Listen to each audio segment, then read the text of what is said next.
भगवान की कथा जैसे भी सुनो कल्याण है। बहुत से लोग भगवान की कथा करवाने के लिए मुहूर्त के चक्कर में पड़े रहा। बोले भैया बहुत अच्छा मुहूर्त मिली तब हम कथा कर रही हैं। भगवान की कथा मुहूर्त मिले तब करवा में, मुहूर्त ही नहीं मिल लो। हम तो 3 साल से ही थे भैया, तो सोचा था कोई अच्छा मुहूर्त मिले, तो जिंदगी निकल गई, मुहूर्त ही नहीं तुम्हारे लिए मिल पाई। और एक बात बताएं, भगवान की कथा के लिए कोई मुहूर्त की प्रतीक्षा नहीं करनी चाहिए। अच्छाई में अच्छी न देर कर ही डालो तो अच्छा है, और बुरे काम को टाल सको जितना टालो वो अच्छा है।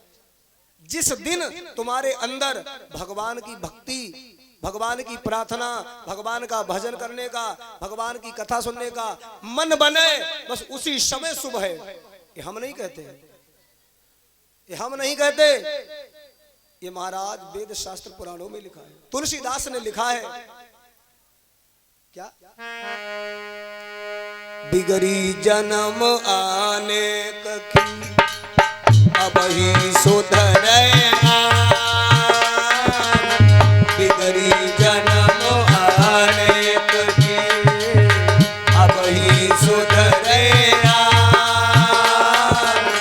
होई राम को काज जब तुलसी तज कुसुमाज भैया, तुलसी तज कुसुमाज।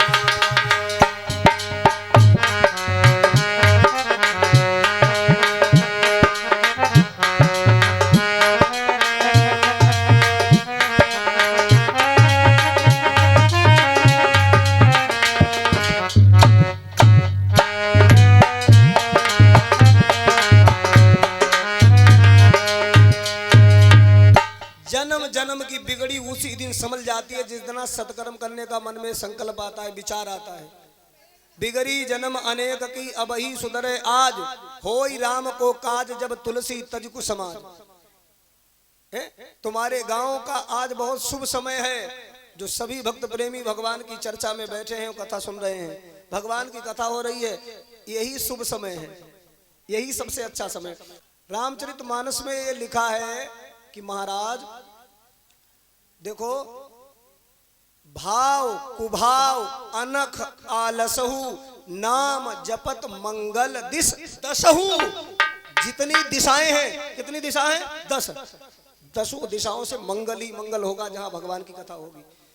भगवान की कथा में किसी प्रकार का अमंगल हो ही नहीं सकता, क्योंकि यहाँ पर मंगल मूर्ति श्री हनुमान जी द्वारे के पहरेदार हैं। इसमें लिखा भी है, महाराज राम दुआरे तुम रखवारे हो तन आज्ञा बिन पैसारे।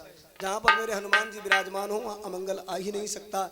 इसलिए दिमाग में महाराज किसी प्रकार का कोई भ्रम ना रखो। सकारात्मक सोच ही तुम्हें जीवन में आगे ले जा सकती है, और जिसके अंदर निगेटिव विचार बने रहते हैं वो महाराज कभी जीवन की ऊंचाइयों को नहीं छू सकता। इसलिए अच्छे ही विचार जीवन में आने चाहिए। बोलिए गोविंद भगवान की जय हो, कात्यायनी मैया की जय। अच्छा ध्यान से सुने। बेई सती महाराज जन्मी कब? महाराज हिमांचल के यहाँ। तेही कारण हिमगिरि ग्रह जाई, जन्मी पार्वती तनु पाई।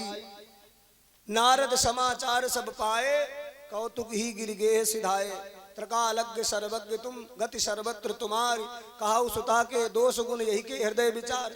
हे बाबा मेरी बिटिया को नामकरण संस्कार कर दो, और कैसा वर मिलेगो लली को, ये मुझे चिंता है, थोड़ा संदेह दूर कर दो। तो कहे मुनि बिहस गुण मृदुबानी, और सुता तुम्हारी सकल गुण खानी। सुंदर सहज सुशील सयानी, नाम उमा अंबिका भवानी। हुई है पूज्य सकल जग माही, यही सेवत दुर्लभ कछु नाही। और पति तुम पूछ रहे हो राजा हिमांचल, तो तुम्हारी बेटी को कैसा पति मिलेगा? जोगी जटिल अकाम मन नगन अमंगल भेष।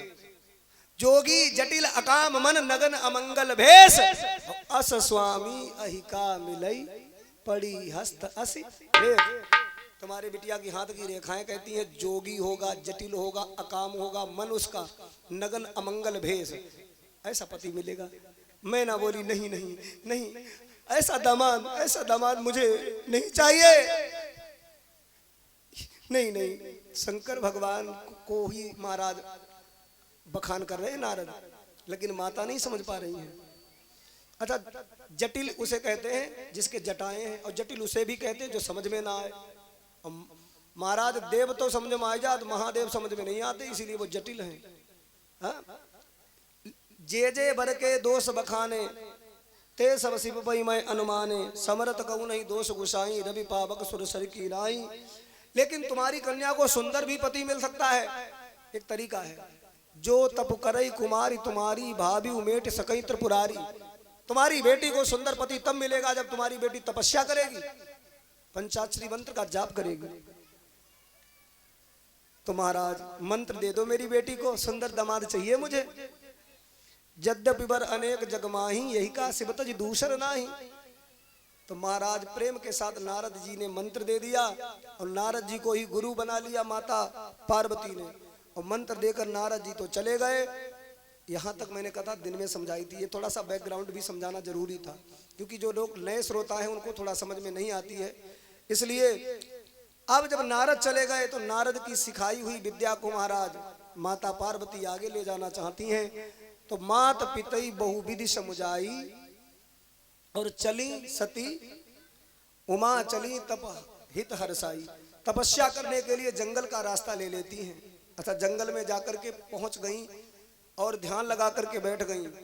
पूर्व मुख को ध्यान लगाया है, सूर्य नारायण का ध्यान करते करते महादेव को अपना इष्ट मनाया, और प्रेम के साथ महाराज भजन करने लगे। कैसे? संबत सास मूल फल खाए, संबत सहस मूल फल खाए, सागु खाई सत बरस गवाए, सागु खाए सत बरस गवाए, कछु दिन भोजन बारी बतासा, कछु दिन भोजन बारी बतासा, ये कठिन कछु दिन उपवासा, ये कछु दिन उपवासा, बेल पाती मही परत सुखाई, हो तीन सास संबत सोई खाई, तीन सहस संबत सोई खाए, हरिहर परेउ सुखाने परना, हरिहर परेउ सुखाने परना, उमई नाम तब भयउ करना।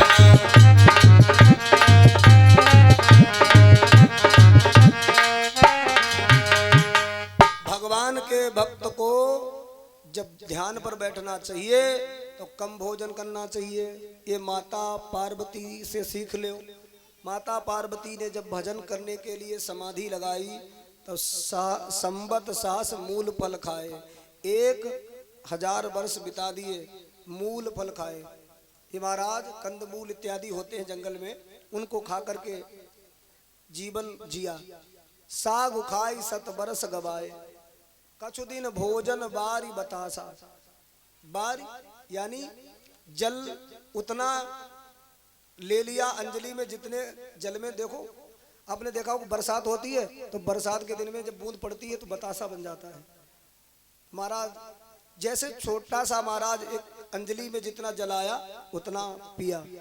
किए कठिन कछु दिन उपवासा, उपवास किया। बेल पत्र जब नीचे गिरता है सूख करके, उसी को महाराज मैया ऐसे करके मसल लेती हैं और महाराज फंका लगा करके जलपान करती हैं। 3 सात संबत सोई खाए, पुनि परिहरेउ सुखानेउ परना। महाराज शरीर में कोई महाराज बहुत बड़ा कोई बल नहीं रह गया, निबल काया हो गई, शरीर मानो हड्डियों का ढांचा अस्थि पंजर रह गया हो। उमई नाम तब भयउ अपर्णा, आकाशवाणी होने लगी, ऐसी तपस्या काऊ देवी ने नाया तक करी है, अपर्णा नाम हो गया। ऐसी दिव्य महाराज प्रभु की भक्ति में संलग्न हो गई माता। एक बात और बताएं, अब प्रश्न इस बात का है कि भोजन कितना करना चाहिए। प्रश्न इस बात का नहीं है कितना कर सकते हैं। खाने के लिए तो लोग बहुत कुछ खा सकते हैं, और क्या क्या खा सकते हैं वो हम यहाँ से बता भी नहीं सकते हैं, इतना खा सकते हैं। लेकिन खाना चाहिए कितना, इतना नहीं खाना चाहिए कि महाराज खाने के बाद में फिर हैं भजन में मन ही ना लगे और बस निद्रा सताने लगे। इतना नहीं खाना चाहिए, उतना खाना चाहिए जिससे कि जिंदा रहे। बहुत से लोग इतना खा लेते हैं। हम आपको बताएं, एक बार एक पंडित जी चले गए भंडारा खान, और भंडारा में बहुत बढ़िया हमारा साग पूड़ी दही जलेबी रसगुल्ला बालूशाही खोया चीनी दूध मलाई रबड़ी छेना मक्खन कई आइटम बने थे। पंडित जी बैठ गए खाने पर, और ये तो बढ़िया उन्हें अच्छो लोगों खाद खाद खाद खाद खाद ये तो खाई गए, फिर महाराज ये तो खाई गए उठिनाई पवैया। जो भंडारा खबाउत रहे उनसे कही भैया हमें उठवाई दे थोरो, तो उन्हें कही चलो बड़े बूढ़े उठवाई दी। उन्हें उठवाई दो, हमारे डंडाई से पकड़ाई दो, कहने लगे धीरे से निकल जाओ धीरे धीरे चले जाइए। कहने लगे भैया ना जाए पही आज बहुत खाई गए हैं, गले पहुँचाओ गले पहुँचाओ। तो लोग कहने लगे भैया इन्हें पहुँचाई आवो, ऐसे भंडारा खान वाले पहुँचाई आवो। अब भैया लोग पहुँचाओगे उन्हें उनके घर ही। अब जैसे ही जाएगी भाई घर ही पहुँचे, अपनी बहू को बुलाओ, बहू ओ बहू जल्दी खटिया बिछाओ, खड़ो ना भो जाते हम पर, खटिया बिछाओ। तो बहू आई, बहू ने इसे खटिया बिछाई दी। अब पंडित जी महाराज एकदम धड़ामत खटिया पर गिरे, बोले ओहो अब थोड़ी आराम मिली। तले सास आई कहने लगी खाई आए, ठीक रहो खाई आए बढ़िया रहो। तले बहू आई, अब बहू रो लगी कहने लगी कब खाई आए कब खाई आए कब खाई गया। तो सास बोली कैसे कम खाई गया, बड़ा मुश्किल में आई पाए, और दो आदमी इन्हें गले छोड़ना है तब जी आई पाए, कैसे कम खाई आए। कहने लगी राय कब खाई गया है। सास बोली तो इनके लिए खाना बनाओ बनाई हुई, और हम दोपहर वाली खा ली, तो अपने लिए बनाई खाई ली, और ज्यादा मूड मत खराब कर हैं। कब कहीं से खाई क्या है तेरे मई के कितो खा। तो कहने लगी हमारे भाई के तो इतो खाई ले कि जो यहाँ तक तू चले आए, हमारे भाई के हम तो भंडारा खटी आजाद करो हुआ लदी के याद करो हमारे पापा। अच्छा का इतो खाना चाहिए कि भंडारा खान जाऊंगा तो लदी के आओ। बोलो गोविंद भगवान की जय हो। प्रश्न इसका नहीं है कितना खा सकते हैं, प्रश्न उस बात का है कितना खाना चाहिए। भोजन करिए तृप्त हित लागी, जितने से महाराज जीवन चलना चाहिए। कुछ लोग खाने के लिए ही जिंदा हैं, जो मिले सो खाई ले। कुछ लोग जीवित रहने के लिए बस खाते रहते हैं कि हम जिंदा बने रहा, इतना मिलता रहे हैं। साईं इतना दीजिए जामे कुटुंब समाए, और मैं भी भूखा ना रहूं साधुन भूखो जाए। अच्छा उमा चरित सुंदर में गावा, सुनऊं शंभु कर चरित सुहावा। यहाँ पर महाराज सती का चरित्र थोड़ा विराम है। अब जरा सुन लीजिए महादेव का हाल क्या है। उसी समय एक तारकासुर नाम का दैत्य हुआ। शिव पुराण में बड़ा सुंदर विस्तार से कथा है ये। तारकासुर नाम का दैत्य ब्रह्मा की तपस्या करने के लिए बैठ गया। कई हजार वर्ष तपस्या की। चार मुख वाले ब्रह्मा जी प्रकट हो गए, बोले भक्तराज हे भक्त वरदान मांगो। तो उसने कहा ब्रह्मा जी अगर मुझे वरदान देना चाहते हो तो ये वरदान दे दो कि हमारी कभी मृत्यु ना हो। ब्रह्मा जी चकरा गए, बोले इम्पॉसिबल, नहीं हो सकता ऐसा संभव, क्योंकि जिसका जीवन मृत्यु लोक में है उसे मरना जरूर पड़ेगा, ये विधान है। और कुछ मांगो। तारकासुर ने कहा यदि मुझे देना चाहते हो वरदान तो मुझे ये दे दो कि मुझे महादेव का पुत्र ही मार सके। ब्रह्मा जी ने कहा तथास्तु। इतना कहने के बाद ब्रह्मा तो वहां से अंतर ध्यान में, तारकासुर को इस बात का अभिमान हो गया, बारे हम अरे मैंने चार खोपड़ी वाले ब्रह्मा को भी सोचने विचारने नहीं दिया, देखो हमें कौन सा वरदान दे गए।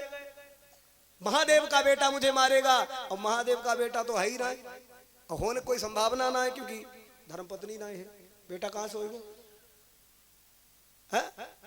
तो अब हम तो अमर हो गए। इतना उत्पात मचाया पृथ्वी पर। महाराज छोटे छोटे राजाओं को अपने वश में किया, फिर बड़े राजाओं को, फिर इंद्र जी चंद्र जी सूरज जी यम जी कुबेर सब पर डंका बजा दिया। सारे देवता अपने अपने आसनों और सिंहासनों को छोड़ करके महाराज पर्वतों की जाकर के गुफाओं में शरण लेते हैं।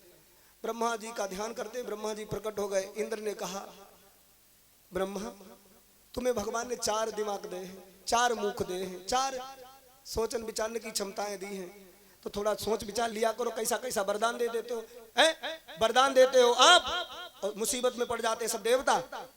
ब्रह्मा जी बोले अब क्या करें, अब वो भक्त ने इतना मेहनत से भजन किया मेरा। बोले ब्रह्मा कुछ उपाय करो। ब्रह्मा बोले उपाय कोई ना है, महादेव का पुत्र ही मार पाएगा। तो बोले महादेव का पुत्र कहाँ है? अरे बोले पुत्र के बारे में सोचो भाई रहा है भाई, सोचो तो जाओ कि पहले महाराज उनको विवाह करवाओ। तो इंद्र ने कहा विवाह तो तब करवाओ जब उनकी समाधि खुले। वे तो महाराज ध्यान में बैठे राम की भक्ति में। तो बोले पहले ध्यान उनका भंग करवाओ।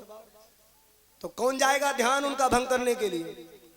सारे देवी देवता बोले हमारे बस की बात ना, उनके सामने जाएं, वो संहार करता है, उनके सामने किसी की हिम्मत नहीं है, कोई उनकी तपस्या में विघ्न बाधा उत्पन्न करे। परंतु देवताओं के बीच में एक रहते हैं जिनका नाम है कामदेव।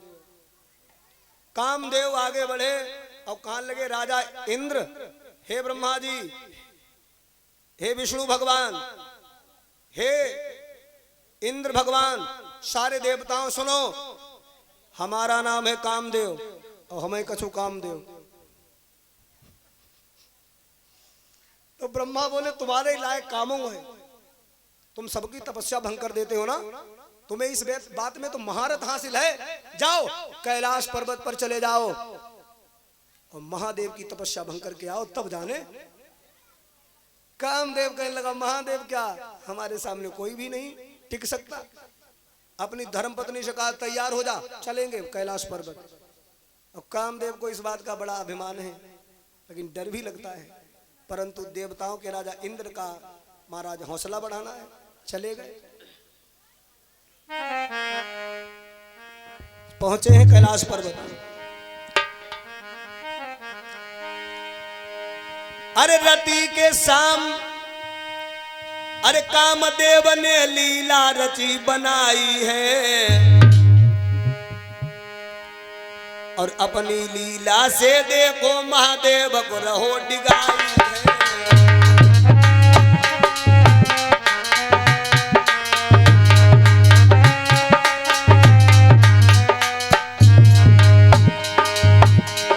कामुक भावुक ये वातावरण अब ऐसो दयो बनाई है।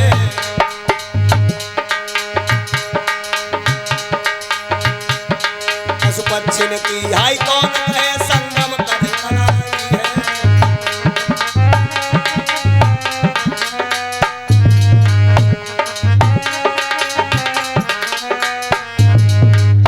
पशु पक्षियों की कौन कहे, ताल तलैया संगम करने लगे, एक वृक्ष दूसरे की तरफ झुक गया, नर मादा से अटैचमेंट में आ गया। ऐसा कामुक भावुक वातावरण इस कामदेव ने बना दिया, कोई पृथ्वी पर सुरक्षित नहीं रहा, सबको कामिनी कंचन प्यारी लगने लगी, सभी महाराज काम के वशीभूत हो गए।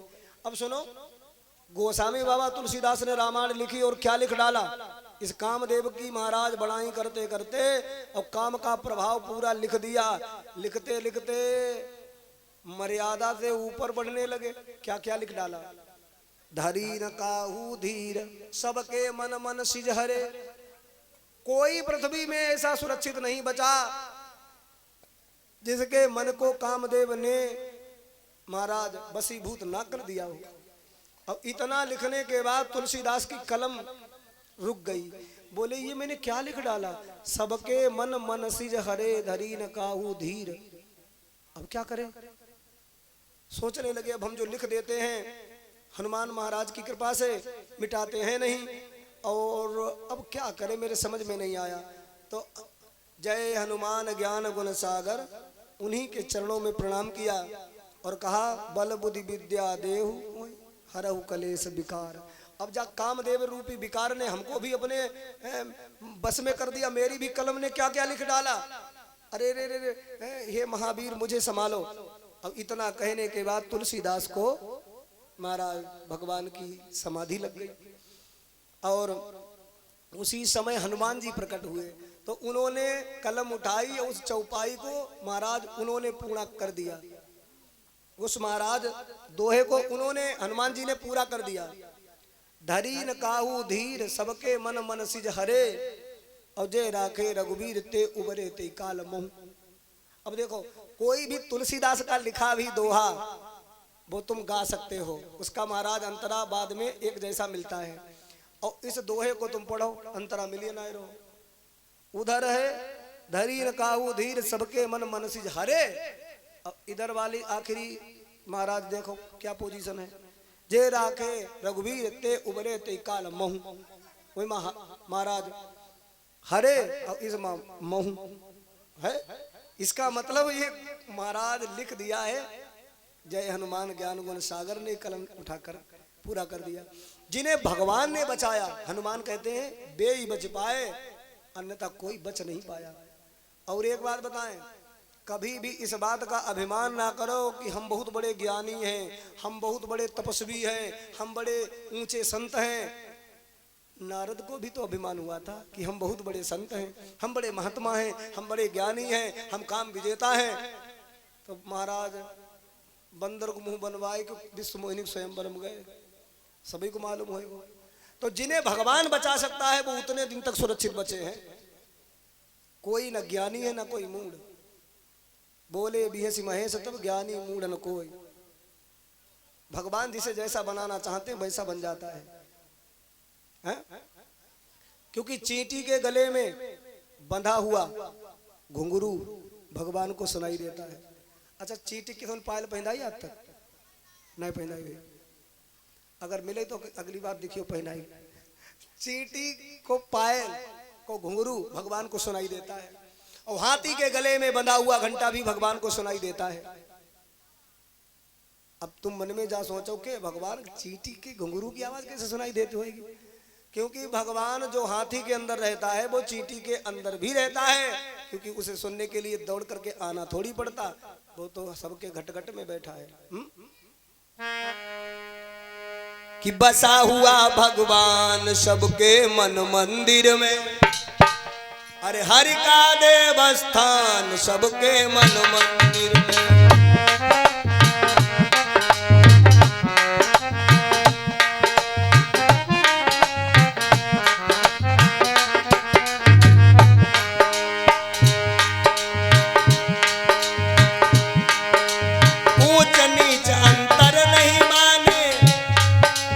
भक्ति भाव देखे पहचाने,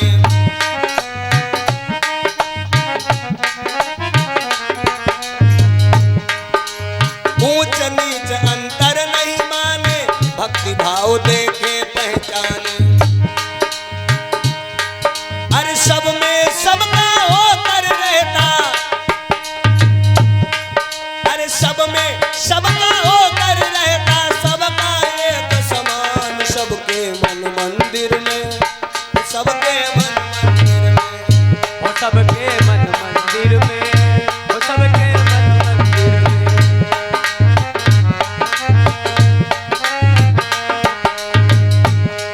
अरे हरि का देवस्थान सबके मन मंदिर में, हरि का देवस्थान सबके मन मंदिर में।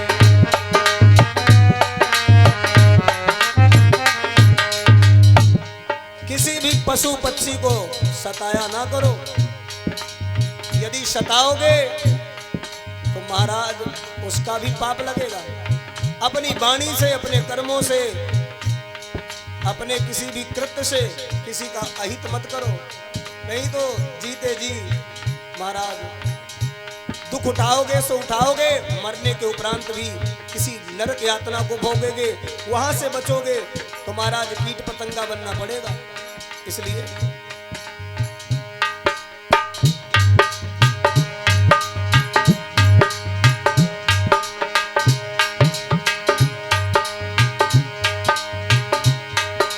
सबके घट में रहता है वो, क्योंकि किसी को दर्द होगा उसी को दर्द माना जाएगा। गली गली घर घर की जाने, भक्ति भाव देखे पहचाने। गली गली घर घर की जाने, भक्ति भाव को पहचाने। गली गली घर घर की जाने, भक्ति भाव देखे पहचाने। गली गली घर घर की जाने, भक्ति भाव को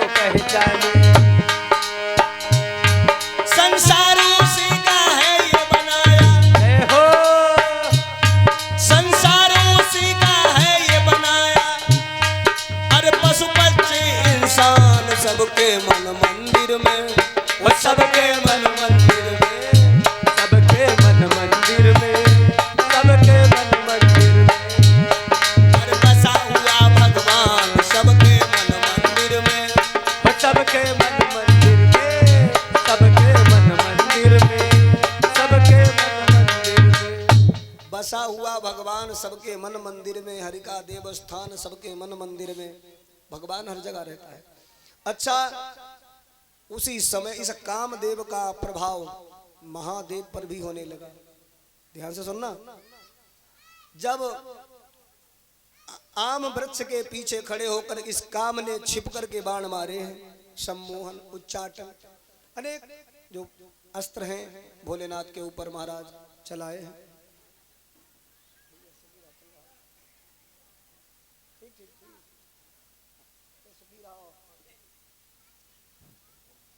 बोलिए सच्चे दरबार की जय हो, कात्यायनी मैया की जय। सुमन चाप निज कर संधाने, अति ऋषि ताकि श्रवण लगिताने। क्रोध में आकर के कामदेव अपने आखिरी बाणों का प्रयोग करने लगा। कान तक खींच करके जैसे ही महादेव के ऊपर बाणों का प्रहार किया तो पुष्प किसे कोमल बाण महादेव के ध्यान को भंग कर गए। महादेव का जो ध्यान राम के चरणों में लगा था एकदम भंग हुआ और महाराज भूतनाथ एकदम उठ करके खड़े हो गए। कौन है जिसने मेरे ध्यान को भंग किया है? वो आज मेरे क्रोध से बचेगा नहीं। तो रति कहां पे गई? हाय स्वामी जी, अब क्या होए? वो महादेव क्रोधित हो गए हैं। तो रति तो महाराज एकदम भगी, कामदेव वही सामने खड़ा रह गया। और कामदेव आम के पीछे छिपा था। जैसे ही भोलेनाथ के तीसरे नेत्र से ज्वाला प्रकट भई, कामदेव जल करके भस्म हो गए। कि तब शिव तीसर नयन उघारा, और चितवती काम भयउ जरि छारा। अब जैसे ही कामदेव भस्म हो गया, कामदेव की धर्मपत्नी रति रोने लगी। हे प्रभु, हे मेरे नाथ, मेरा पति निर्दोष है, आपने मुझे अभागिनी को विधवा बना दिया। आपके द्वारे पर कोई भी दुखी आए उसकी झोली भर देते हो, और इस दुखिया के सिंदूर को आपने मिटा दिया। हे कैलाशपति, हे महादेव, मैं आपकी शरण में हूं, मेरी रक्षा करो, मेरी रक्षा करो। कर्पूर गौरम करुणावतारम संसार सारम भुजगेंद्रहारम, सदा वसंतम हृदयारविंदे, भवम भवानी सहितम नमामि। हे महादेव, मेरा सुहाग लौटा दो, मेरा पति निर्दोष है। इन समस्त देवी देवताओं ने मेरे पति को भेजा था। अब सारे देवी देवता महाराज पर्वत के पीछे छिपे हैं। महादेव के सामने हाथ जोड़ के आए, बाबा इसकी कोई गलती नहीं है, जगत का कल्याण करने के लिए आपकी तपस्या को भंग कराना आवश्यक था। महादेव ने जब आंसू देखे हैं उस दुखिया रति के आंखों में, तो महादेव तो करुणा बता रहे हैं। क्षणे रुष्टा क्षणे तुष्टा, रुष्टा तुष्टा क्षणे क्षणे। पल में क्रोधित हो जाते हैं, पल में द्रवित हो जाते हैं। ऐसा महादेव का स्वभाव। आंखों में आंसू देख करके कहने लगे, देवी तुम चिंता ना करो, ये मेरे कोप से तुम्हारा पति जल करके भस्म हुआ है, तुम्हें प्राप्त होगा। अभी नहीं, ये तुम्हें द्वापर में मिलेगा। द्वापर में कृष्ण भगवान का अवतार होगा। जब यदुवंश कृष्ण अवतारा, हुई है हरन महामहिभारा, कृष्ण तनय हुई है पति तोरा, वचन अन्यथा होई न मोरा। मेरा वचन अन्यथा नहीं है, तुम्हारा पति तुम्हें प्राप्त होगा, कृष्ण का पुत्र बनेगा, रुक्मिणी का बेटा बनकर के जन्मेगा, नाम होगा प्रद्युम्न, और तुम रुक्मिणी को अपनी सासू माता बनाओगी।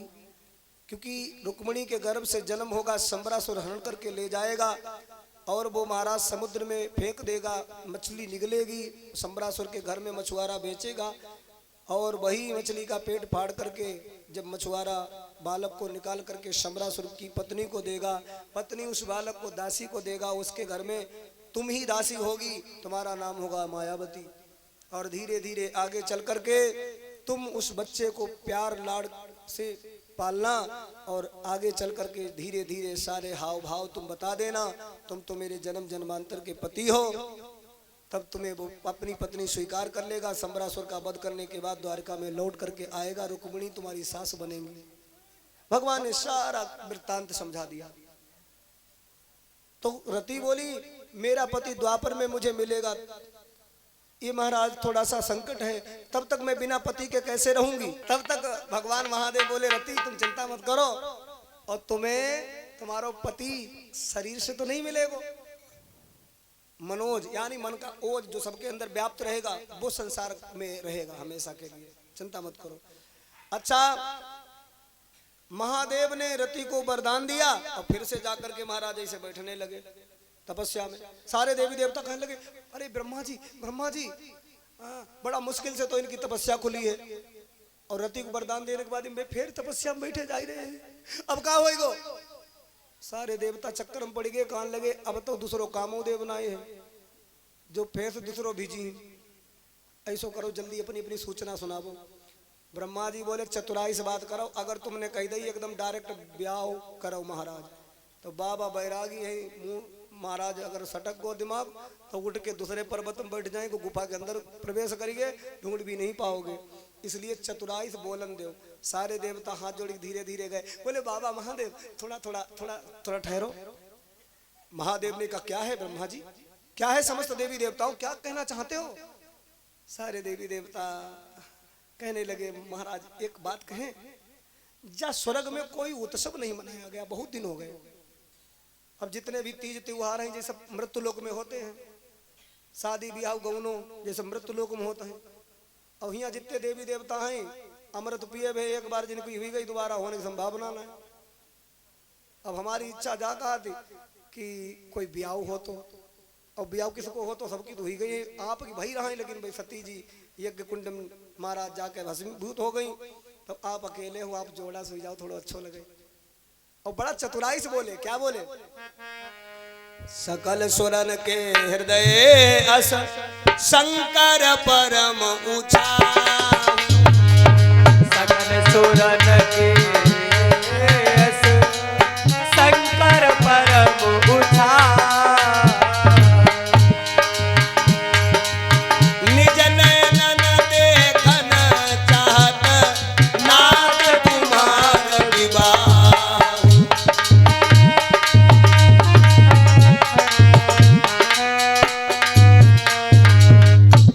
सकल सुरन के हृदय अस शंकर परम उछाओ, और निज नयनन देखन चाहत नाथ तुम्हार विवाह, हम तुम्हारो ब्याह देखनो चाहती ना आखिन में। शंकर भगवान